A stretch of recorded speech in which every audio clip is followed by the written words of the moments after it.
जी अस्सलाम वालेकुम। हमारे पास बहुत ही खूबसूरत मॉडर्न डिज़ाइन एक कनाल का with basement 6 bedroom house for sale के लिए आ रहा है।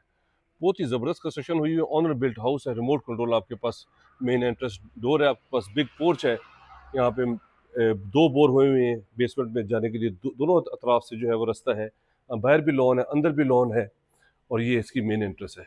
बहुत ही एक्सक्लूसिव प्रॉपर्टी एंड के साथ आपके पास ओपन स्पेस है, 4x8 की आपके पास इम्पोर्टेड टाइल्स है। ये आपके पास ड्राइंग रूम आ जाता है, बेहतरीन बिग विंडोज़ के साथ, साथ ही अटैच वॉशरूम है। और साथ ही इसमें जो है वो हाई रूफ के साथ आपके पास ब्यूटीफुल टीवी लॉन्च आ जाता है, शैंड्रियर्स इंस्टॉल्ड है, यहाँ पे ट्रैवल टाइम स्टोन लगा हुआ है बिग विंडोज़ के साथ। और ये आपके पास ब्यूटीफुल हॉल है, जहाँ पे आपके पास टीवी की स्पेस है, और ये आपके पास शैंड्रियर्स सारे लगे हुए हैं, और यहाँ से आपके पास फ्रंट का व्यू आता है। ये प्रॉपर्टी हमारे पास फॉर सेल के लिए आ रही है, 6 बेडरूम है, बेसमेंट में भी रास्ता यहाँ से जाता है, बाहर से भी रास्ता जाता है, ये इसमें किचन आ जाता है, एक्सक्लूसिव प्रॉपर्टी है। अगर आप इंटरेस्टेड हैं मेरे नंबर पे कॉल कर लें, साथ ही इसमें डर्टी किचन भी है। नीचे हमारे पास 2 बेडरूम, बेसमेंट में 1 गेस्ट रूम है, और फर्स्ट फ्लोर पे 3 बेडरूम्स हैं। ये प्रॉपर्टी हमारे पास फॉर सेल के लिए आ रही है। अगर जो लोग डिज़ाइनर घर में इंटरेस्टेड हैं वो मेरे नंबर पे कॉल कर लें, चैनल को सब्सक्राइब कर लें, उसमें हमने कंप्लीट इन्फॉर्मेशन शेयर की हुई है।